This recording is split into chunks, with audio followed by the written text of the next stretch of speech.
ভাইজান সুবিড়ি করে দেখান ভাইজান। ভাইজান দেখান ভাইজান, বাজার আছে দাম 2 টাকা হলো বাড়াই দেবো। लेकिन एक सेकंड ভাই এই যে দেখেন বিকেল 4টে বাজে, 1 ঘন্টা পরে হাতটাই উঠে যাবে ভাই। আমি সকাল থেকে এই রোদের মধ্যে বসে আছি, আমি এখনো বউনিটা করতে পারিনি। আপনার পা ধরছি ভাই, আপনি আমাকে বউনিটা করে যান। পাসার তুই যত কথা বলিস, আমি এখানে সুবিরি দিব না মানে না, সর। আপনাদের কাছে যদি 2-4 টাকা কামাই না করি কার কাছে করবো ভাই? আমার বউ বাচ্চার পেটে লাথি দিয়েন না ভাই। তুই তো আমার মাথাটা ঘুরিয়ে দিলি রে, তোর বউ বাচ্চার পেটে আমি লাথি দিলাম কখন?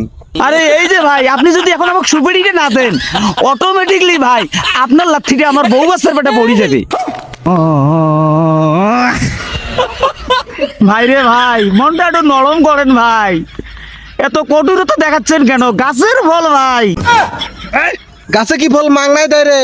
প্রতি বছর বছর বুলি নড়া লাগে, চৈত্রি মাসে পানি দেওয়া লাগে, তারপর সেখানে সুপারি ধরলে লাইটিং এর ব্যবস্থা করা লাগে রাত্রে, যেন চোর নিয়ে যেতে না পারে। আবার ওখানে একটা লোক পাহারা দেওয়ার জন্য রাখা লাগে, তারপরে সুপারি দেয়। এই সুপারি কি তোকে আমি মাংনায় দেবো রে? সর সর।